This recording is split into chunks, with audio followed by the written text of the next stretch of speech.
Hey guys, what's up? This is Giridhar here. I'm going to talk about a new Nokia device today, and oops, sorry, it's not the 1020. It is the much slimmer and much sleeker looking Nokia Lumia 830. So this device has been in my hands for a week now, and it's quite impressive. I love the design.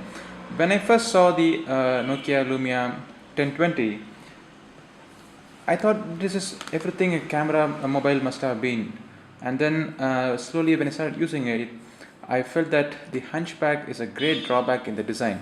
And then later on, I saw the Nokia Lumia 930, and I felt that that is the mobile which the 1020 must have been. And now I see this 830. I feel that this is what any Nokia Lumia mobile that must ever come out must have been. So it is everything right that's ever wrong in any of those Nokia Lumia mobiles that has been released so far.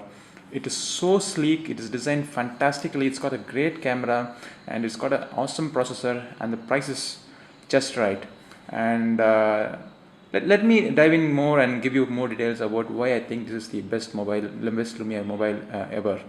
And for starter, the design, the aluminum chassis, it is fantastic. It gives a very premium high-end look, and some people might refer it to be very similar to the Apple iPhone 5 or even the not the 5s but the 5.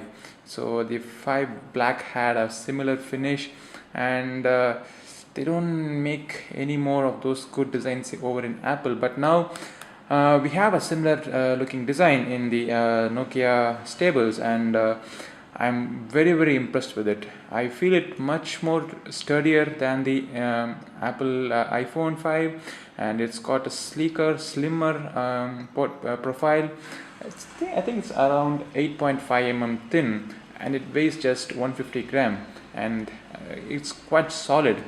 At the front you have a display which is like 5-inch display, and the display covers most part of the screen, and there are very thin bezels around it.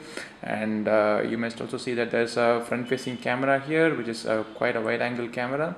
And also we have a bottom chin which has the Windows Phone navigation keys.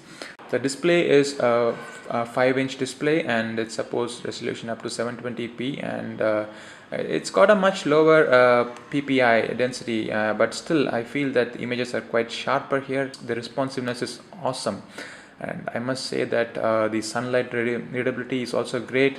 On the right side you have the buttons.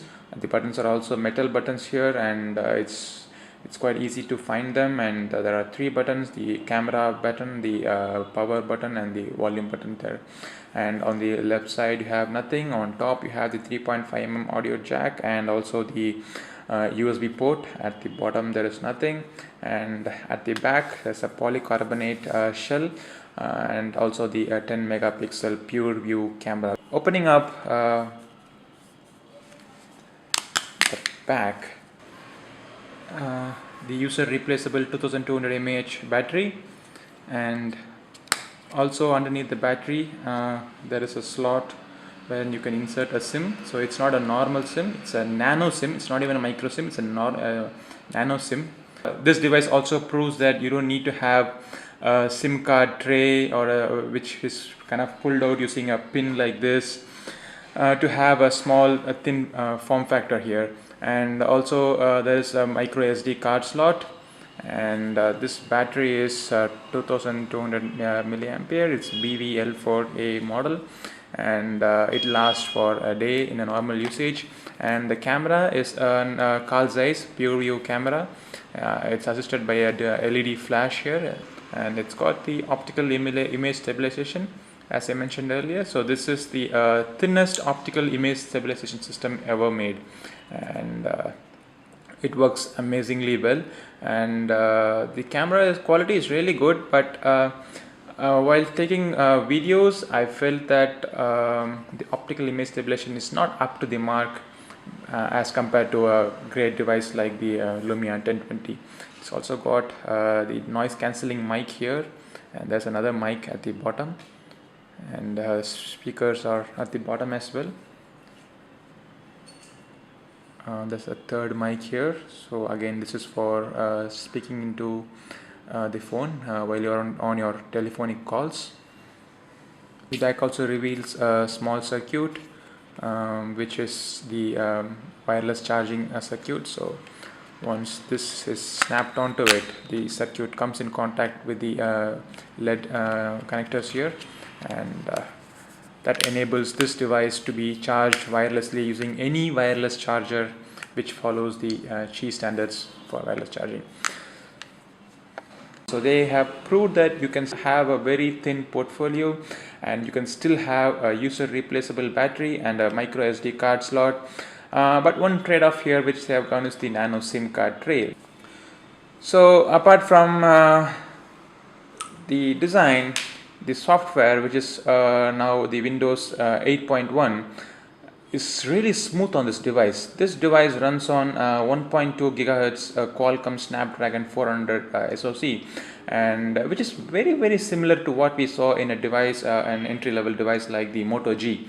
And also it's got a similar 16 GB of storage, internal storage, but compared to Moto G, it's got an expandable slot by which you can expand the storage, and it's also got 1 GB of RAM, which is again very similar to Moto G. But comparing a Moto G to a Nokia Lumia 830 side by side, I feel that the Nokia Lumia offers a much smoother performance and a awesome user experience compared to the low end or the mid range Android devices. And the main reason for that being the software optimizations which they have done in the latest software update, which is the Windows 8.1. Microsoft promised to provide an affordable pure view camera solution, and the Nokia Lumia 830 is the answer to it. And it's got the thinnest optical image stabilization system ever. It's a great camera. Do check out the camera samples, which is going to be posted in the detailed review. So in my opinion, this is a great Lumia device. If you have been looking out to buy the best of the best Lumia device, this is the one you must go for. It's got the best value for money. It's like priced around 27,000, and for the price it offers great features and functionalities, and again I would reiterate and say it again and again, it's got a great design. I love the design of the 930 and I love this 830 more than the 930. So I must say that the chassis, the aluminum chassis, which has a very nice feel to it, adds an aesthetic appeal to this device. Thanks for watching the video. Do stay tuned for a detailed review of this device coming up